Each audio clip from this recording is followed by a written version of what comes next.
Bom, terceiro ano, agora a gente vai começar com a nossa aula mesmo. Nós vamos trabalhar com migrações, agora nós vamos trabalhar com migrações internas. Vocês se recordam que na aula passada a gente falou sobre migrações, de que forma a migração e os fluxos migratórios foram importantes no processo de formação da população brasileira.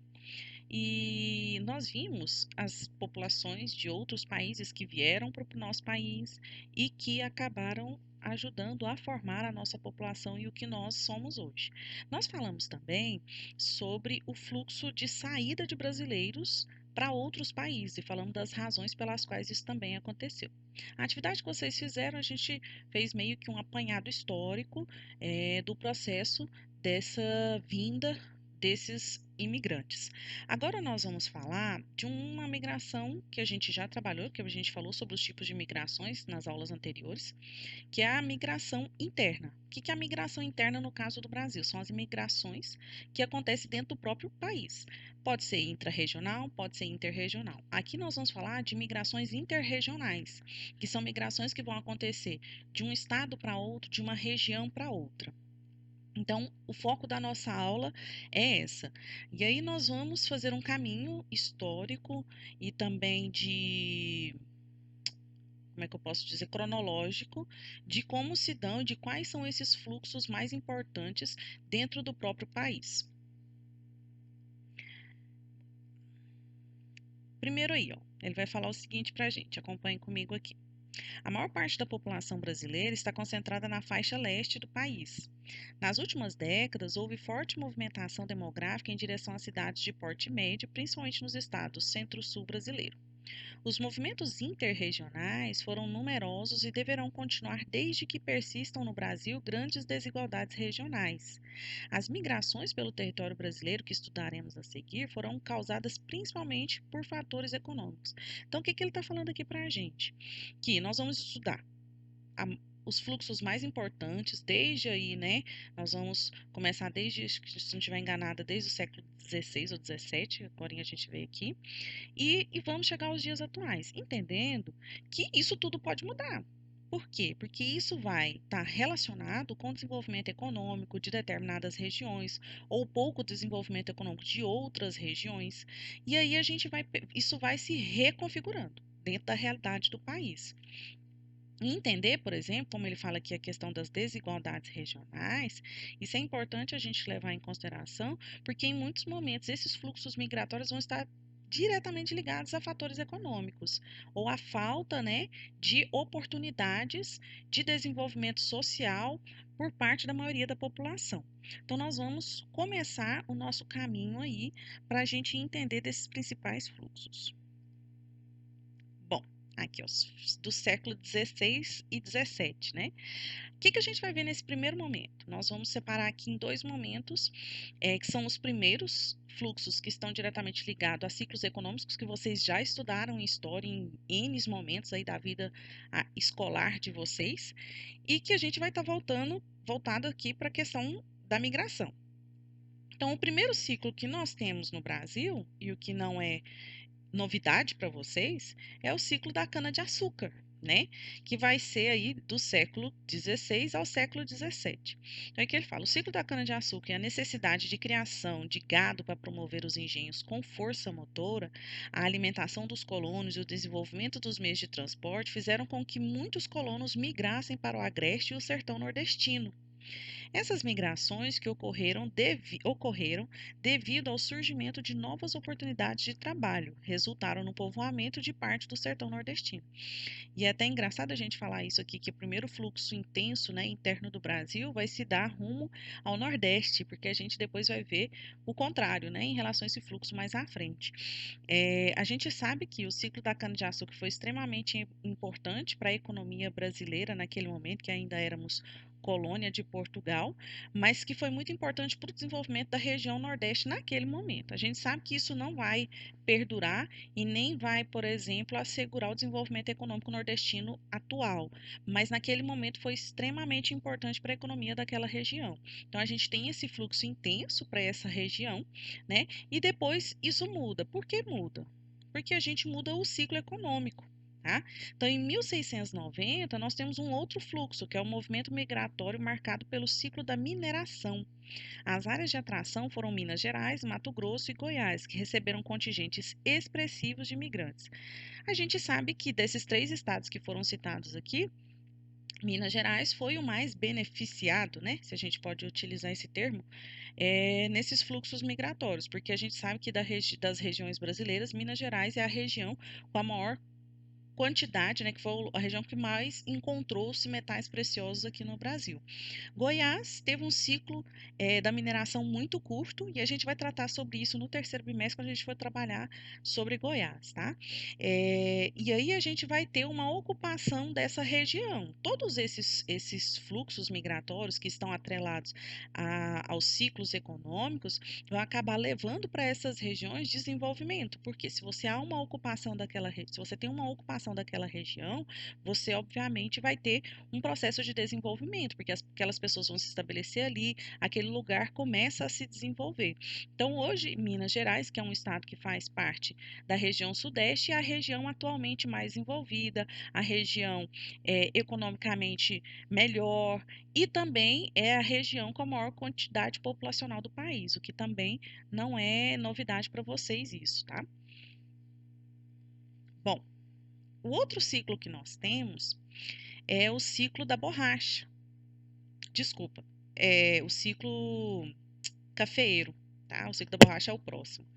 O ciclo cafeeiro, que vai de 1860 a 1930, tá? Então, com a evolução da cultura cafeeira no oeste paulista e em seguida no norte do Paraná, houve uma retomada da migração oriunda do Nordeste e de Minas Gerais, em busca de emprego e de melhores salários.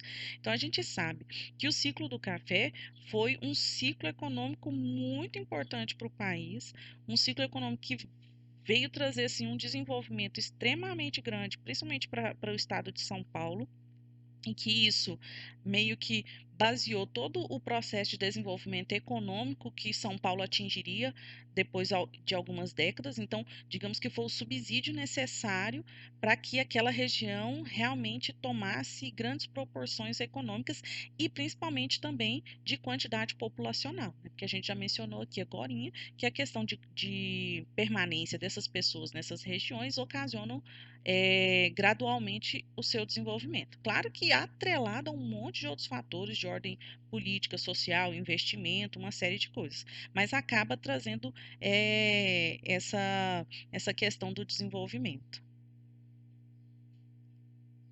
Bom, e aí agora sim, né? Nós temos aqui o ciclo da borracha, tá?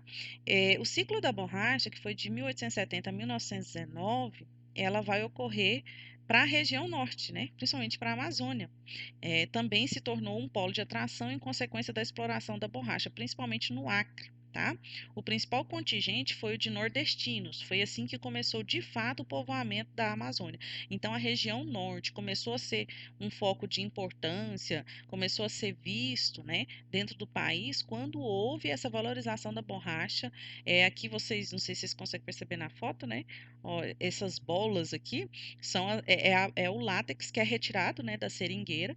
Ele é armazenado dessa forma e depois era utilizado para N produções de N produtos que a gente não precisa nem citar aqui. Então, esse ciclo foi muito importante no sentido de povoar aquela região. E ainda assim, a gente sabe que a região norte é a região menos povoada, menos populosa do nosso país e, consequentemente, também a menos desenvolvida economicamente. Não quer dizer que não haja desenvolvimento, que não haja tecnologia, tem de tudo. Tem cidades extremamente desenvolvidas, mas também existe uma grande parte da região que não consegue usufruir desses benefícios de desenvolvimento social e econômico, tá? Bom, agora a gente parte, esses foram os principais fluxos internos do primeiro momento, tá, do Brasil. Nós vamos agora para uma segunda parte, que são os movimentos mais recentes, que são após 1950, tá? Mas aqui ainda a gente vai dar uma resbaladinha aqui em algumas coisas que aconteceu na década de 30, mas a gente vai se ater principalmente desses movimentos interregionais mais recentes, tá? Então, agora é um segundo momento da nossa aula. Bom, talvez esse seja um dos fluxos mais emblemáticos, uma das migrações internas mais emblemáticas que nós temos na história recente do país, que é o fluxo Nordeste-Sudeste, né? Por que emblemático? Porque a mídia tratou muito disso, retratou muito isso, às vezes em produções, novelas, séries, a gente, né, tem várias obras para mostrar isso para a gente, mas por quê? Porque foi realmente uma migração muito intensa. Tá? Foi uma migração extremamente intensa. Então, ela, por isso que a gente fala emblemática, porque talvez tenha sido a de maior contingente de saída de uma migração interregional. Depois a gente entra na questão do êxodo rural, mas talvez de uma região para outra essa tenha sido o maior fluxo. Então, olha aí, foi a industrialização do Sudeste, sobretudo do Rio de Janeiro e São Paulo, que serviu de atração para grandes grupos de nordestinos. Contudo, a partir da década de 70, devido ao processo de descentralização da atividade industrial e a migração em direção ao Sudeste, apresentou uma queda considerável. Então, vamos aqui. Aqui tem um monte de coisa para falar para vocês. Primeiro, que a gente precisa desmistificar a saída dessa população. Porque quando a gente fala dessa migração do Nordeste para o Sudeste, o que vem na nossa mente? A seca, a pobreza, né? Mas não é tão. Não é floreado porque não é bonito, é claro, mas não é tão simplório assim essa análise. Por que não? Porque essa migração ela vai se dar por vários processos. Claro que nós teremos a questão de limitação físico-territorial, social da região Nordeste. O Nordeste acaba sendo assim meio que esquecido economicamente por um longo período, né, em relação ao desenvolvimento econômico do país, em termos de investimento e de mudança mesmo. Então, ele teria um alto potencial para ser uma das regiões mais envolvidas, até porque foi a primeira região que foi ocupada, de fato, do nosso território. Porém, o que acontece? Ali, além da gente ter essas características do Agreste, do Sertão, que não é o Nordeste como um todo, é uma parte do Nordeste que realmente tem essa característica da escassez da água, da questão da pobreza, mas lá também nós temos que mencionar a questão da falta de desenvolvimento realmente de investimento sério, político, social ali naquela região, o que acabou levando boa parte da população à miséria, porque realmente não tinham condições de se desenvolver, de estudar eh, ou de ter uma mudança ou de crescer realmente. E outro ponto que a gente precisa comentar é a questão do aumento dos latifúndios que ocorreu nessa região. Por quê? Porque, na verdade, quando começa a expansão latifundiária, expansão da fronteira agrícola, muitas pessoas que tinham ali suas pequenas propriedades rurais ali no Nordeste acabaram se vendo obrigadas a sair dali, a vender, ou às vezes, né, sair fugida mesmo, que essa é a realidade do campo, a gente vai falar um pouquinho sobre isso logo mais, e acabaram sem muita opção, sem muita opção. E aí, né, o vislumbre de uma melhor condição de vida, de uma expectativa de melhora social, econômica, acabaram levando boa parte dessa população a migrar para a região sudeste, tá? Só que aqui entra um porém. Então, a gente tem um fluxo muito grande. Qual que é o porém? A situação que essa população chega na região sudeste. Porque a gente já sabe que ali, nesse período, nós já temos uma região sudeste já desenvolvida, industrializada, né, que necessita já de mão de obra especializada. E essa população nordestina chega praticamente com uma mão na frente e outra atrás na região sudeste. Chegam lá sem nenhum dinheiro para, por exemplo, adquirir um imóvel para morar. Chegam lá sem nenhum tipo de estudo, sem nenhum tipo de conhecimento. E aí, onde que essa população vai residir? Nas favelas, vai aumentar ainda mais, porque as favelas já existem, né? As favelas vão iniciar aí com o processo da libertação dos escravos. E aí, quando há esse contingente muito grande do nordestino migrando para o sudeste, acaba abarrotando ainda mais a favela. E aí nós geramos diversos problemas sociais ali, né? Porque o poder público não alcança, a maior parte da população ainda hoje não alcança. Essa população chega sem nenhum tipo de instrução, sem nenhum tipo de conhecimento. Que tipo de atividade essa população vai poder se desenvolver? Então, assim, acaba limitando, a população vai ter, na realidade, pouquíssima oportunidade de crescimento, de ganho econômico, e aí eles se veem numa cidade imensa, como é a cidade de São Paulo, principalmente eu estou usando esse exemplo, porque a boa parte migrou realmente para a cidade de São Paulo, se veem numa cidade como aquela, numa situação, às vezes, pior do que a que ela vivia lá no seu estado de origem, né? E aí ela se vê perdida, né? Porque tudo aquilo que ela sonhou, almejou, não vai acontecer. E de fato não vai acontecer. E aí a gente inicia um outro tipo de migração que a gente dá o nome de migração de retorno. O que é essa migração de retorno? É o retorno dessa população que migrou do Nordeste, ou que está na região Sudeste, que migrou, retornando para o seu estado. E isso vai ser assim, é, vai ser em grande quantidade, né? Eu lembro que na época tinha o programa do falecido Gugu, né? Tinha De Volta para Minha Casa. Sempre brincar com vocês em sala disso, né? Que era bem isso. As pessoas desse programa eram sempre quem? Nordestinos que tinham vindo para São Paulo e que não tinham sequer a condição de pagar a viagem de volta. E aí, no programa, eles proporcionavam essa oportunidade do reencontro com a família. Muitos perdiam contato com a família, né? E aí essa migração de retorno é uma característica atual. Ainda existe, é claro, mas não em grande quantidade, tá? Principalmente depois aqui, ó, década de 90 para frente, foi um momento realmente forte do retorno dessa população nordestina para o seu local de origem. Por quê? Porque eles simplesmente não conseguiam sobreviver. Ah, todo mundo voltou? Claro que não, né, gente? É óbvio que não. E não quer dizer também que todo nordestino que migrou para a região sudeste não conseguiu se desenvolver, não conseguiu ter ganho social e econômico, tá? Nós estamos aqui utilizando uma generalização porque uma boa parte dessa população acabou marginalizada. Essa é a realidade, acabou marginalizada, tá?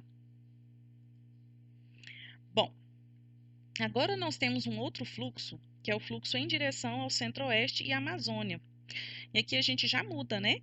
Ó, com as políticas de ocupação da Amazônia e ampliação da fronteira agropecuária, as frentes pioneiras avançaram em direção ao Centro-Oeste e Amazônia, para onde tem se dirigido principalmente contingentes do sul do país. Então vamos entender aqui. Ó, do sul do país, principalmente para a região Centro-Oeste e também para a região né, norte. Por quê? O que vai mudar aqui que vai modificar esse fluxo migratório? Vamos entender. Aqui nós temos a conhecida Marcha para o Oeste, que foi na década de 30 para a década de 40, durante a ditadura militar, onde Getúlio propôs, né, uma ocupação dessas duas regiões, da região centro-oeste e da região norte, porque eles eram entendidos como espaços vazios, não desenvolvidos, pouco ocupados. E aí, com a ideia de desenvolver o país, o que eles fizeram?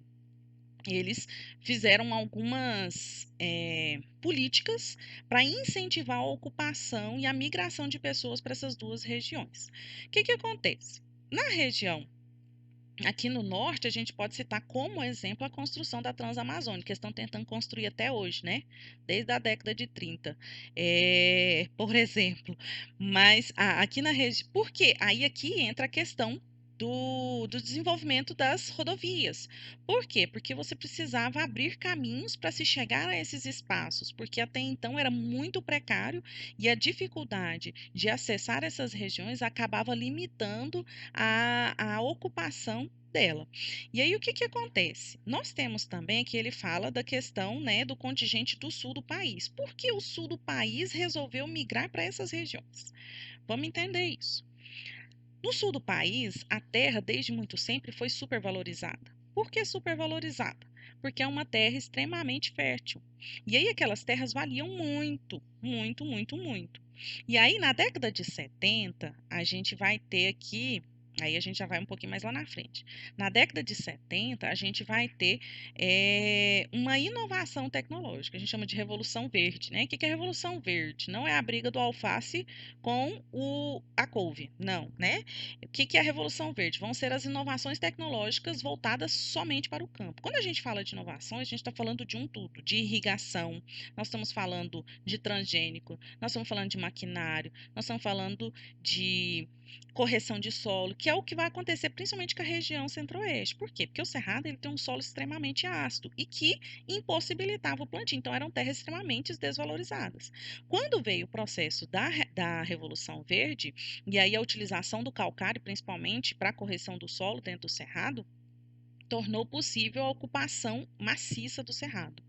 E aí, o que esse povo do sul, né, do sul e do sudeste pensou? Nossa, eu vou vender minha pequena terra aqui, super valorizada, e vou comprar uma grande quantidade de terra que era super desvalorizada aqui, hoje não mais, né, que era super desvalorizada aqui na região, e compravam grandes quantidades de terra. E aí foram formando os latifúndios dentro do cerrado. E aí nós vamos entrar nesse pormenor da questão do desmatamento do cerrado no próximo bimestre.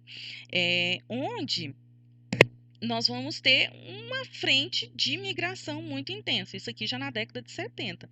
E o que não vai ser diferente para a região norte, porque a gente está acostumado a olhar a região norte só como uma forma de exploração de madeira, mas principalmente a partir da década de 80 para cá, houve uma mudança na visão da exploração e do uso dessa região, não só como exploração de madeira, mas como também um grande local apto, não vou entrar aqui nos pormenores, né, dessa questão ambiental ainda, que a gente ainda vai trabalhar sobre isso,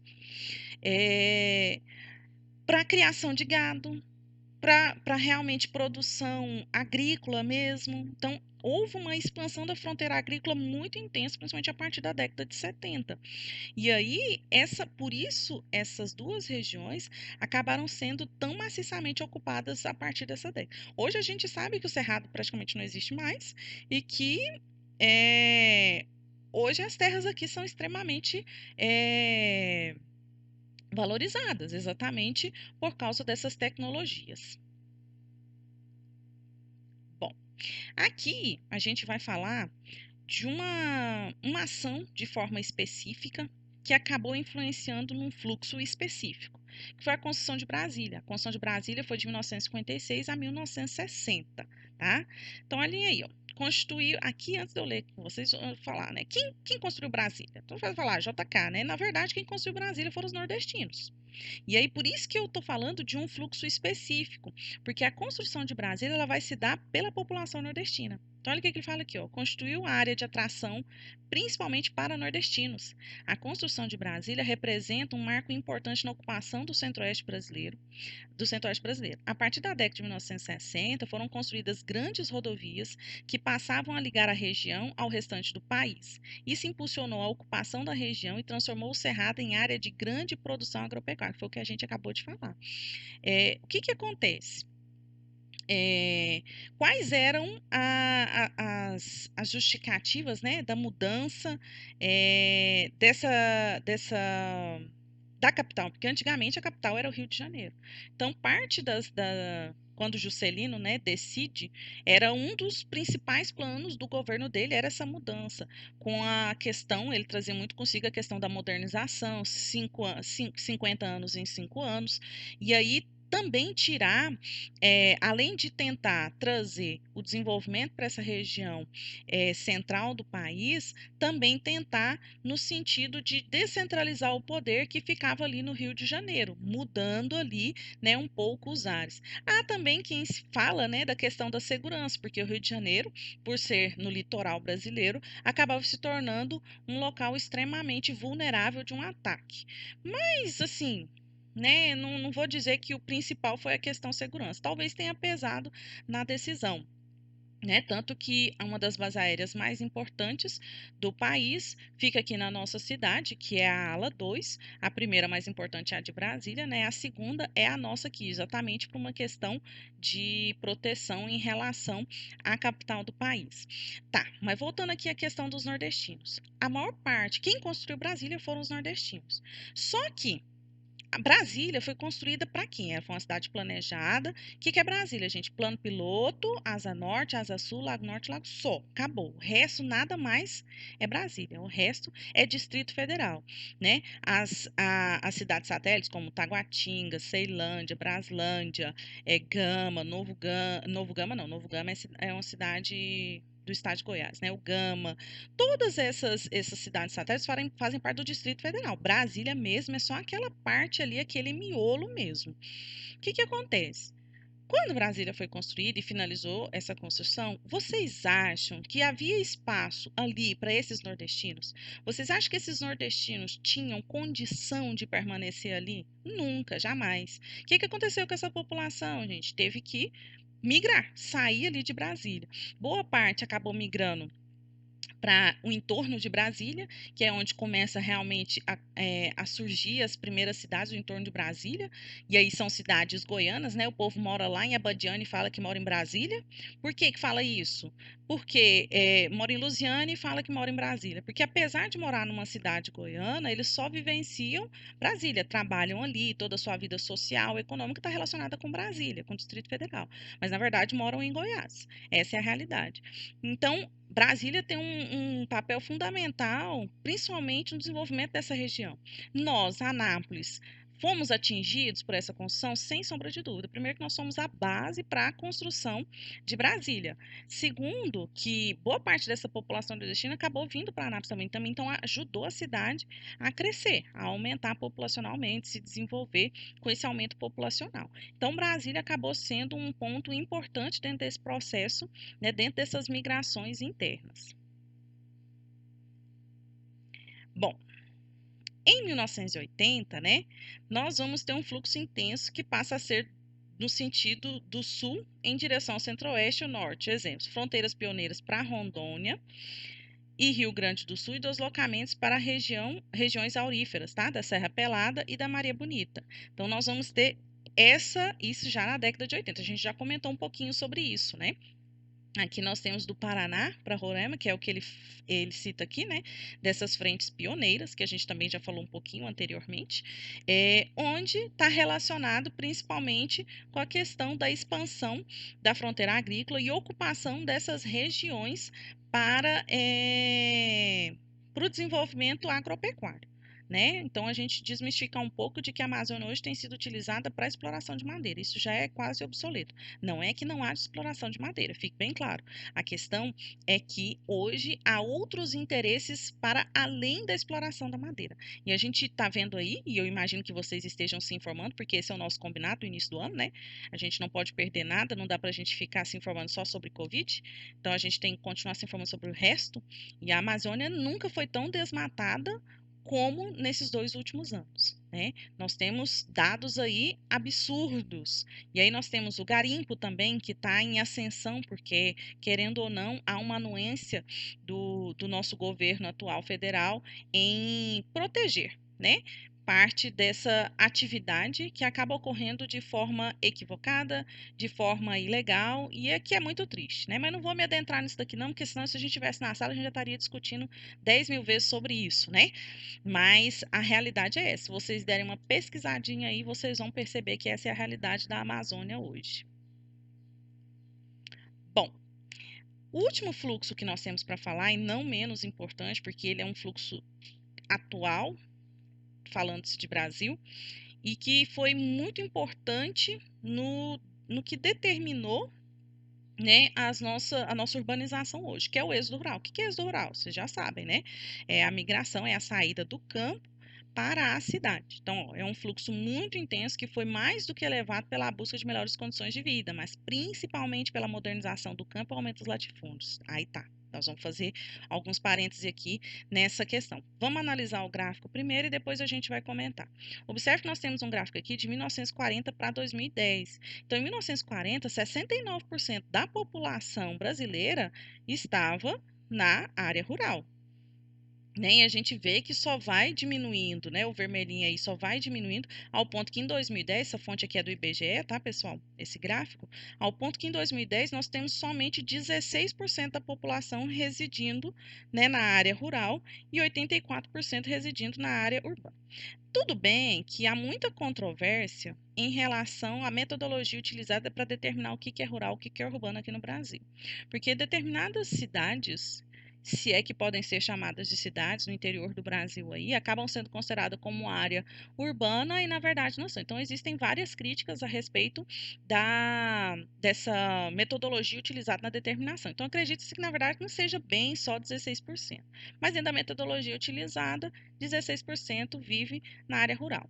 E aí a gente tem, muitas vezes, uma ideia bem romantizada do êxodo rural. Por que romantizada? Ai, que ele vai sair do meio rural para estudar, para ter condições melhores de vida, para não, né? Muitas vezes não foi uma opção ou uma questão de querer melhorar de vida a saída do rural para o urbano. Por que não? Aí a gente entra também um pouquinho aqui na questão da reforma agrária, que nunca aconteceu no país, né? A gente entra aqui nos conflitos que existem no campo, na questão do aumento dos latifúndios no país. O que são latifúndios? Nós estamos falando disso desde o início, né? Vocês, em tese, teriam que saber o que é latifúndio, mas vamos lá. O que são latifúndios? São grandes propriedades rurais que têm um único dono, geralmente, né? Esses latifúndios, a maioria deles são origem por meio de grilagem. O que é grilagem? É quando você se apodera de uma parte da terra que nunca te pertenceu e você nunca pagou por ela. Por que leva esse nome? Porque antigamente, o que as pessoas faziam, né? Forjava um documento, uma escritura de uma parte do território, né, geralmente de terras devolutas. O que são terras devolutas? Terras que pertencem ao Estado, ao governo, onde ele dizia que aquele terreno era seu, pegava aquele documento, colocava dentro de uma caixa cheia de grilos. O grilo, ele solta uma toxinazinha que acaba atacando o papel, dando a ele aquele aspecto envelhecido, amarelado, sabe? E aí ele chegava no cartório e requeria aquilo, falando que tinha aquele documento e acabava ficando com aquilo. Então, assim, a maioria dos latifúndios que existem aqui no país são oriundos dessa forma. Então, aquela história, né, de quando invade, minha terra que eu conquistei com meu suor. Não, não é bem assim, tá, gente? Não é bem assim. A maior parte dessas terras não tem suor nenhum, a não ser dos pobres coitados dos grilos mesmo, tá? Então, o que acontece? Com a ânsia de expandir esses latifúndios, esses grandes proprietários rurais acabavam comprando, querendo comprar as pequenas propriedades rurais que estavam próximas ali da sua propriedade. Muitas vezes as famílias não estavam dispostas. Não estavam dispostas. E aí, o que eles faziam? Muitas vezes ameaçavam, matavam e acabavam tomando posse daquela terra. Isso é real, tá? Isso acontece até hoje. Isso não é conto de carochinha. Isso acontece até hoje. Essa é a realidade do campo no país. Além do fato de que, por exemplo, existia a característica de eu tenho uma pequena propriedade rural onde eu produzo o básico. Muitas vezes o que eu produzo não é o suficiente para eu me sustentar, e às vezes eu trabalhava ali na fazenda do lado, que era maior, e que a partir dali daquele salário eu conseguia me sustentar. O que aconteceu? Veio a modernização do campo, que a gente acabou de falar, né? A gente falou sobre a Revolução Verde. Com a modernização do campo, o que vai acontecer? Ela vai acabar fazendo com que essas pessoas percam seus empregos. E às vezes ela necessitava daquele salário para conseguir se manter mesmo na sua pequena propriedade ali, tá? E aí então a modernização do campo trouxe também muito desemprego dentro do campo. E aí as pessoas se viam realmente obrigadas a abandonar o campo e ir para a cidade para de fato conseguir sobreviver. Então nem sempre era uma questão de busca de melhores condições, era uma questão de sobrevivência mesmo, tanto da questão da ameaça e dos conflitos que existem no campo, como também da ausência de salário e de uma forma de sobreviver dentro do campo. Bom, eu acho que essa aula ficou até um pouco grandinha, mas assim, acho que eu empolguei com os nossos slides aqui. Estou tentando uma nova metodologia, como eu falei para vocês. Eu espero que tenha sido melhor, quero que vocês, né, dêem um joinha, sinalizem, não, professora, não foi bom, pode melhorar nisso, se atingiu melhor o objetivo.